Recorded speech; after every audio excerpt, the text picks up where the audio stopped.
اعوذ باللہ من الشیطان الرجیم، بسم اللہ الرحمن الرحیم۔ ناظرین سلام علیکم، میں ہوں عامر نقوی۔ ہمارے پروگرام عبادت میں آپ سبھی کا استقبال ہے۔ ناظرین، ہم سبھی جانتے ہیں کہ اس جہان میں انسان سے بڑھ کر کسی اور کو پروردگار نے وہ عزت نہیں دی جو انسانوں کو دی ہے۔ پروردگار نے انسانوں کو طرح طرح کی نعمتوں سے نوازا ہے اور عقل سلیم عنایت کی ہے، اور عقل سلیم کا تقاضا یہ ہے کہ اس کے احسان و کرم کا ہمیں شکر ادا کرنا چاہیے، اور شکریہ کا بہترین طریقہ عبادت ہے،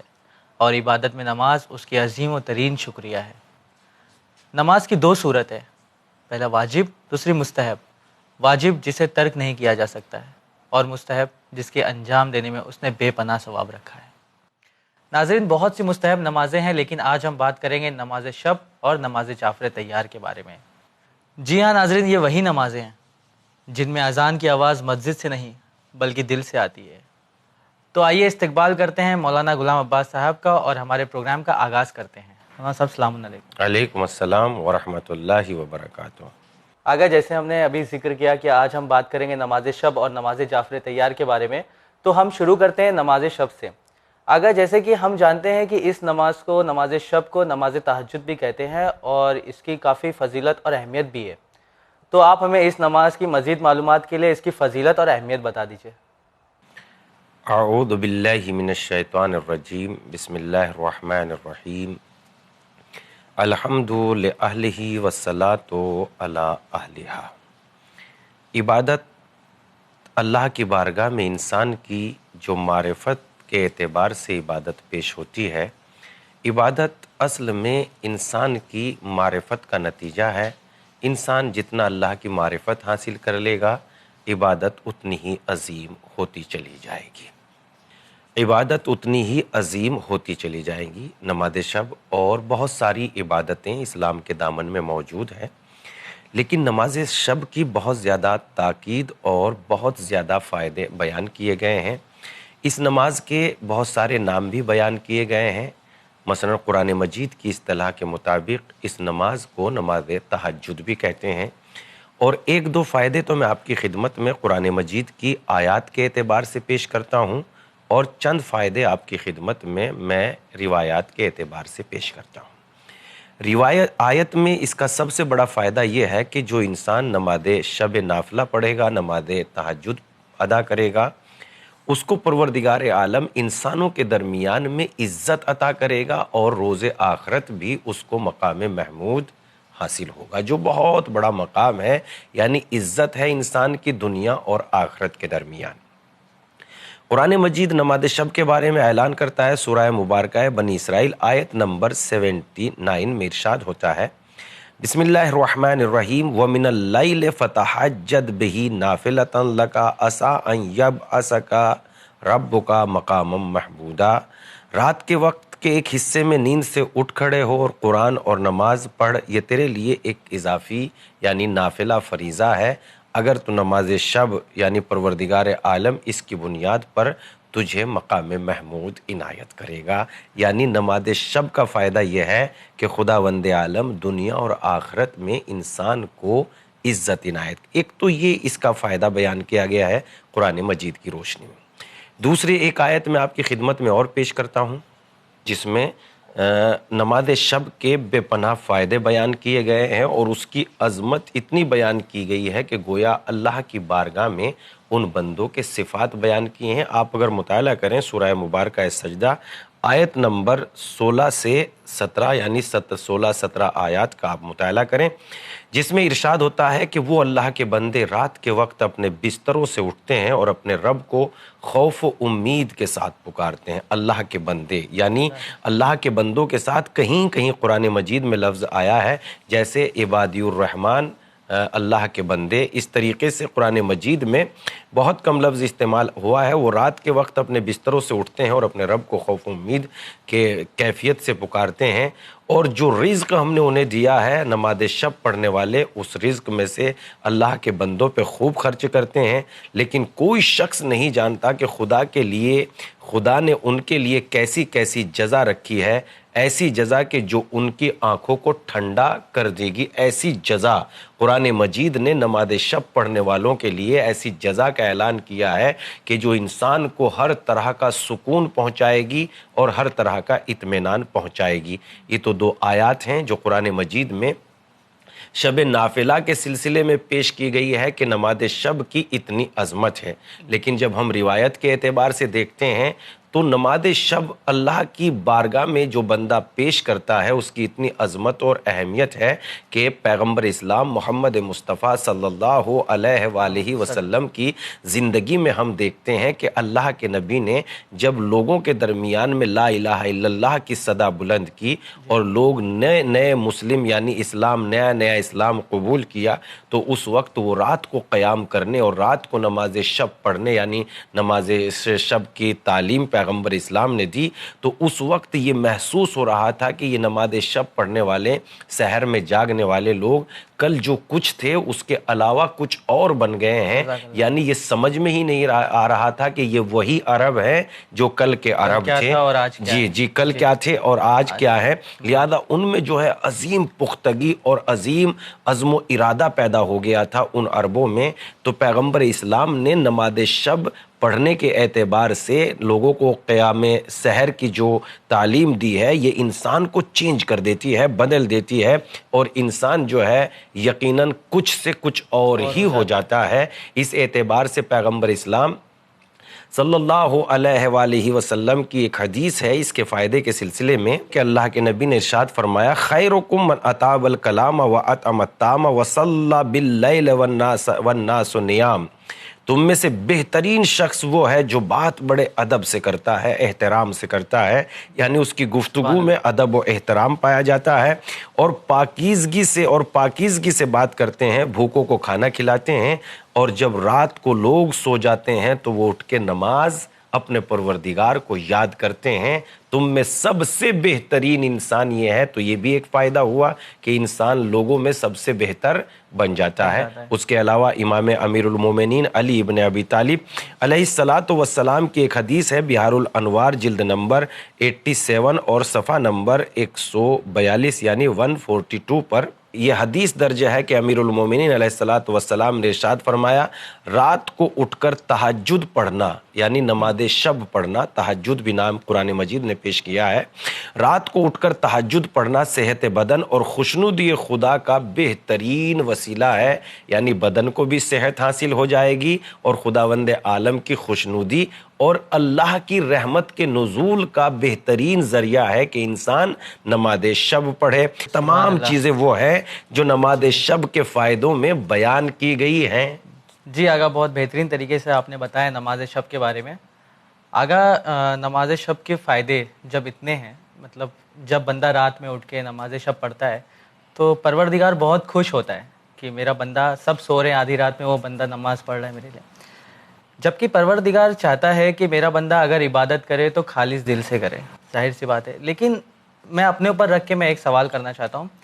کہ میں نے سنا، جیسا آپ نے بتایا بہت سارے فائدے ہیں، نماز شب پڑھنے سے ہمیں رزق میں برکت ہوتی ہے، پریشانیوں سے بہت سارے تمام جو فائدے ہیں،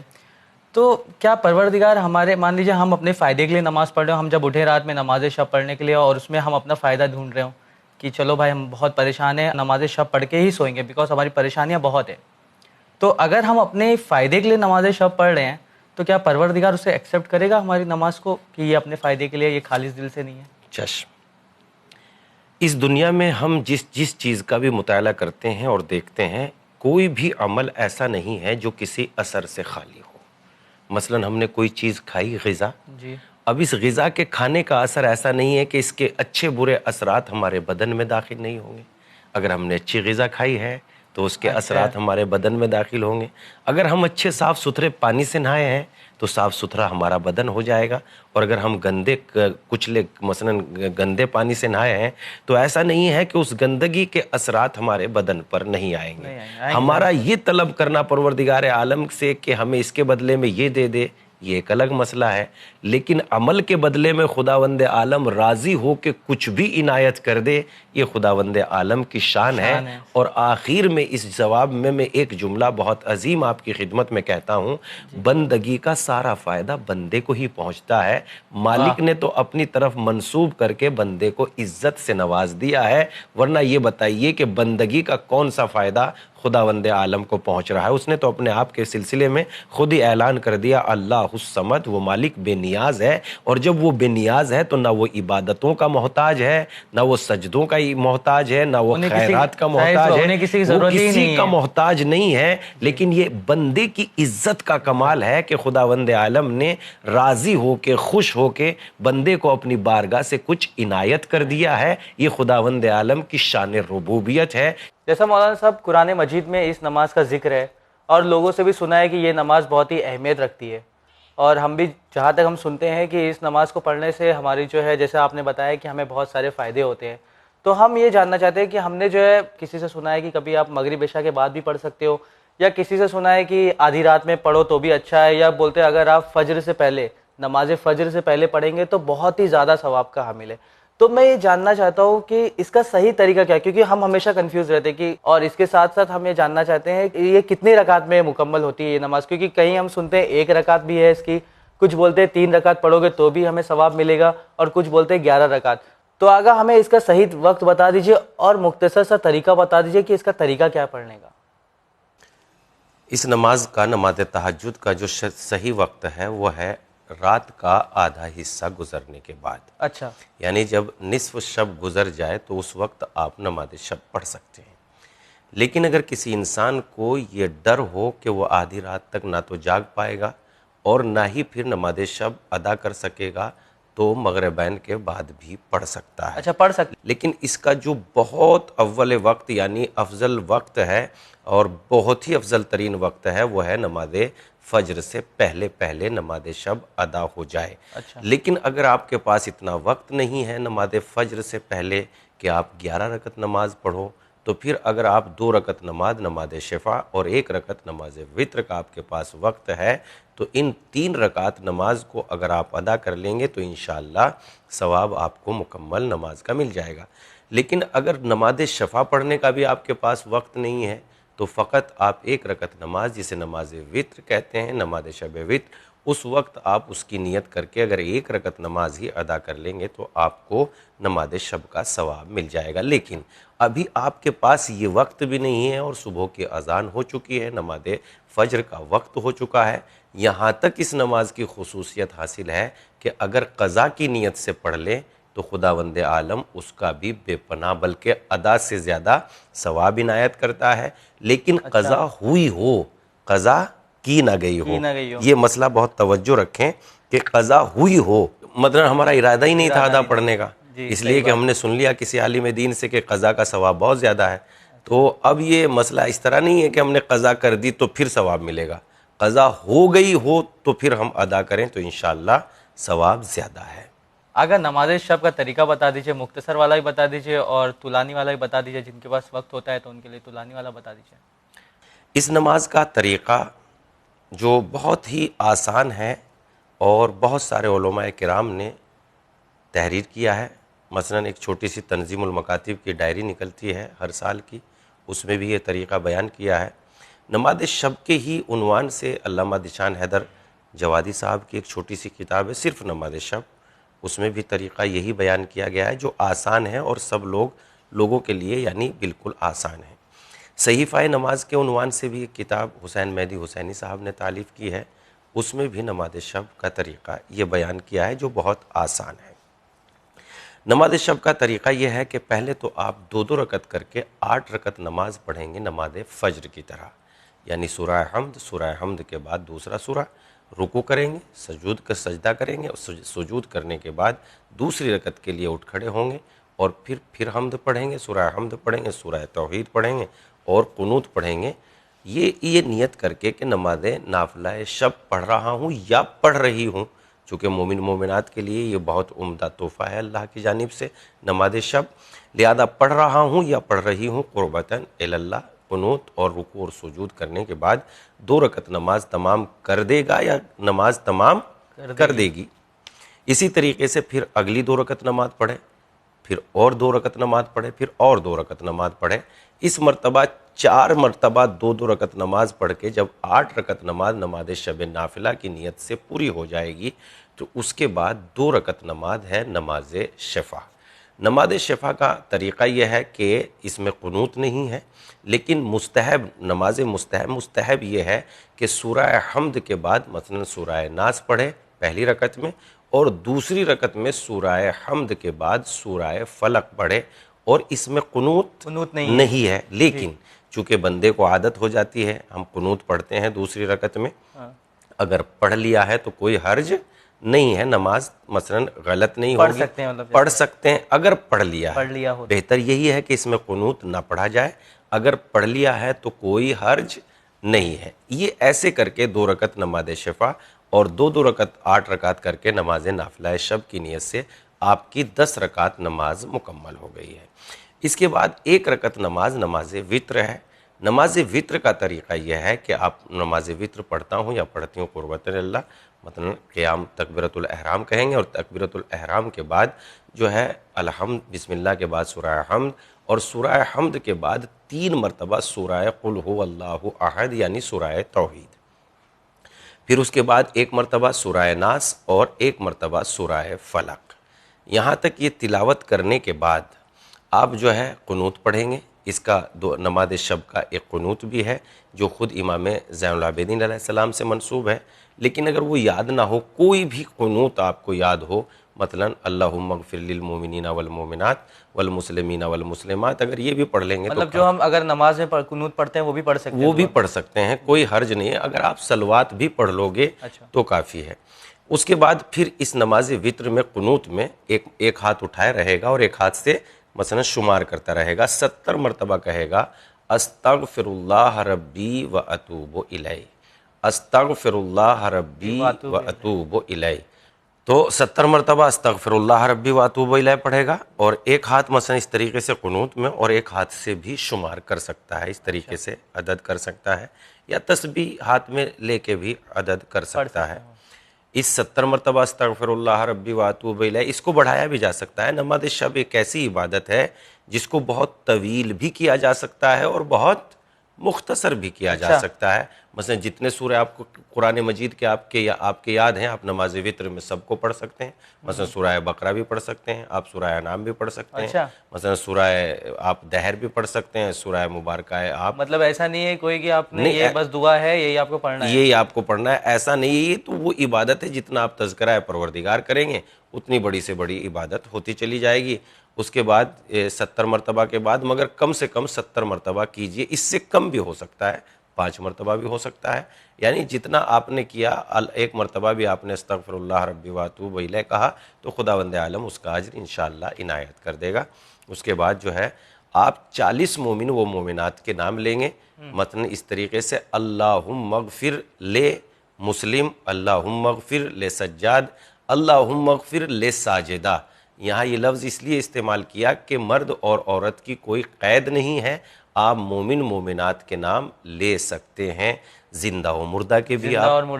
زندہ اور مردہ کے بھی ہاں نام لے سکتے ہیں، اور 40 کی بھی کوئی قید نہیں ہے کہ آپ جو ہے 40 لے لیا آپ نے 40 مومن مومنات کے نام تو بہت عمدہ، لیکن آپ کو ایک وقت میں 40، ہاں کبھی کبھی ایسا ہو جاتا ہے کہ لوگ 40 سے زیادہ بول دیتے ہیں، یا کبھی کبھی یاد ہی نہیں آتا ہے تو کچھ، ہاں کوئی حرج تو نہیں، یہ ہاں کوئی حرج نہیں ہے، اگر 40 ان کو یاد نہیں آ رہے ہیں یا 3 بھی یاد نہیں آ رہے ہیں تو آپ مثلا آخر میں یہ کئی مرتبہ اس سے لفظ کو دہرا دیجئے، اللہم اغفر للمؤمنین والمؤمنات، یعنی کل مومن مومنات کا آپ نے گویا تذکرہ کر دیا ہے، اور اس فقرے کو بھی آپ کئی مرتبہ دہرا سکتے ہو، اللہم اغفر للمؤمنین والمؤمنات والمسلمین والمسلمات والاحیاء منہم والاموات، یعنی چاہے وہ زندہ ہوں یا مردہ ہوں سب کا تذکرہ آپ کر سکتے ہیں۔ 40 مومنین کا نام لینے کے بعد اللہم اغفر للمؤمنین والمؤمنات پڑھنے کے بعد پھر آپ جو ہے اس نماز میں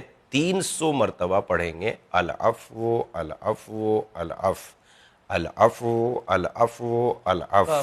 العفو العفو العفو، اور جب 300 مرتبہ، اس سے کم بھی پڑھا جا سکتا ہے، 5 مرتبہ بھی آپ پڑھ سکتے ہیں، 25 مرتبہ پڑھ سکتے ہیں، 300 مرتبہ بھی پڑھ سکتے ہیں، اور 500 مرتبہ بھی، جتنی آپ میں ہمت اور گنجائش ہے، آپ کے اوپر ڈیپینڈ کرتا ہے، آپ کے اوپر ڈیپینڈ کرتا ہے، کم سے کم زیادہ سے زیادہ، اور یہ 300 مرتبہ آپ کہیں تو زیادہ بہتر ہے، عدد کا خیال ہمیشہ رکھنا چاہیے۔ اس کے بعد جو ہے 300 کے بعد آپ رکوع و سجود کریں گے، اور تشہد و سلام پڑھنے کے بعد نماز تمام ہو جائے گی۔ الحمدللہ آپ بفضل خداوندی اللہ کی رحمت میں شامل ہو چکے ہیں۔ اس کے بعد نماز فجر پڑھیے، انشاءاللہ روایت کا فقرہ آپ پہ صادق آ جائے گا کہ سچا مومن ہی نماز شب یقیناً ادا کرتا ہے۔ آگا یہ تو ہم نے بات کی نماز شب کی، اب ہم بات کرتے ہیں نماز جعفر طیار کے بارے میں۔ آگا میرا سوال یہ ہے کہ نماز تو پروردگار کی ہے، قربتاً اللہ ہوتی ہے، تو اس نماز کا نام جعفر طیار کیوں رکھا گیا؟ بہت خوب۔ رہی بات یہ کہ عبادت تو اللہ کی ہوتی ہے، نماز جعفر طیار کے نام سے یہ کیوں منسوب ہو گئی ہے، تو ہم آپ کی خدمت میں یہ عرض کرتے ہیں کہ بہت سے مقامات اور موقع ایسے ہوتے ہیں کہ عمل تو اللہ کے ہی لیے ہے، مگر وہ انسان کے نام سے منسوب ہو جاتا ہے، جیسا کہ جناب فاطمہ زہرا سلام اللہ علیہا کے نام سے تسبیح زہرا سلام اللہ علیہا، اور نیت بھی یہی ہوتی ہے کہ تسبیح فاطمہ الزہرا سلام اللہ علیہا پڑھتا ہوں قربتاً اللہ، جبکہ تسبیح تو پروردگار کی ہے، سارے اسماء اسی کے ہے، اللہ اکبر الحمدللہ سبحان اللہ۔ لیکن چونکہ ذات کی عظمت اور حیثیت اتنی عظیم ہوتی ہے کہ وہ اسی شخصیت سے منسوب ہو جاتی ہے، جیسا کہ جناب سیدہ سلام اللہ علیہ نے اپنے بابا سے کچھ گزارش کی تو آپ نے ارشاد فرمایا، اے بیٹی میں تمہیں ایسی چیز کیوں نہ عطا کر دوں جو دونوں جہان میں بڑی عظمت رکھتی ہے، اور اس وقت یہ تسبیح جناب فاطمہ زہرا سلام اللہ علیہ کو پیغمبر اسلام نے تعلیم دی، اور یہ تسبیح زہرا کے ہی نام سے منسوب ہو گئی۔ آج سارے جہان میں تسبیح فاطمہ کے بعد نماز کے بعد تسبیح زہرا سلام اللہ علیہ کا اعلان ہوتا ہے کہ نماز کے بعد۔ اسی طریقے سے یہ نماز جعفر طیار بھی، اس کا بھی ایک بہت بڑا واقعہ پیش آیا، اور سارا عالم اسلام جانتا ہے کہ پیغمبر اسلام کی ہجرت سے پہلے جناب جعفر طیار نے مسلمانوں کو لے کے حبشہ کی طرف ہجرت کی تھی، اور یہ پیغمبر اسلام نے جب ہجرت کی تو اس وقت جناب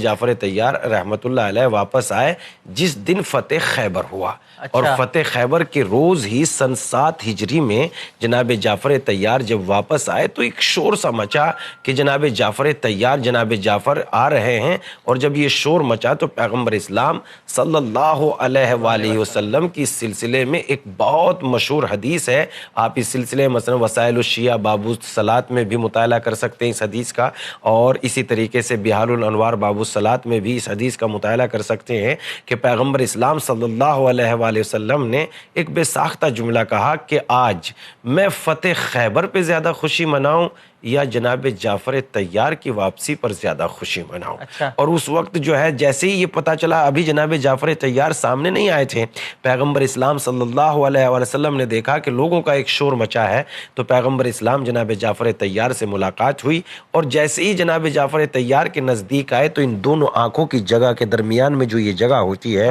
اللہ کے نبی نے جناب جعفر طیار کی اس جگہ کا بوسہ لیا، اور اس وقت جناب جعفر طیار سے عرض کیا، اے جعفر جو تمہیں طلب کرنا ہے وہ طلب کر لو، لیکن میں یہ چاہتا ہوں کہ وہ چیز تمہیں عطا کروں جسے اللہ سب سے زیادہ مثلاً دوست رکھتا ہے۔ لوگوں نے خیال کیا سونا عطا کریں گے، گھر عطا کریں گے، مال عطا کریں گے، جائیداد عطا کریں گے، باغات عطا کریں گے، ایسا کچھ نہیں، بلکہ جناب جعفر طیار نے، اس لیے کہ جو دنیاوی مادی آدمی ہوتے ہیں ان کو جو ہے یہی چیز بڑی دکھائی دیتی ہیں، لیکن جو اللہ وحدانیت اور معرفت پروردگار رکھتے ہیں انہیں نہ اولاد بڑی چیز لگتی ہے نہ دولت بڑی چیز لگتی ہے۔ اس کی تائید میں یہ جملہ کہہ سکتا ہوں امام حسین علیہ السلام کا کہ سارے خاندان کو اللہ کی راہ میں پیش کرنے کے بعد یہ کہہ رہے تھے، مالک جس نے تجھے کھو دیا اس نے کیا پایا، اور جس نے تجھے پا لیا مالک اس نے کیا کھویا۔ تو اسی طریقے سے جناب جعفر طیار نے بھی مثلاً اے اللہ کے نبی مجھے وہ عنایت کیجئے جو اللہ کو سب سے زیادہ محبوب ہو۔ اس وقت پیغمبر اسلام نے اس نماز کی تعلیم فرمائی، ہر روز تاکید کی کہ اے اس نماز کو ہر روز پڑھا جائے، اگر ہر روز نہیں پڑھ سکتے تو ایک دن چھوڑ کے پڑھا جائے، ایک دن چھوڑ کے بھی نہیں پڑھ سکتے تو ایک ہفتے میں ایک مرتبہ پڑھا جائے، ایک ہفتے میں ویک میں پڑھا جائے، اگر ایک ہفتے میں بھی نہیں پڑھ سکتے تو ایک مہینے میں ایک مرتبہ پڑھا جائے، اگر ایک مہینے میں بھی نہیں پڑھ سکتے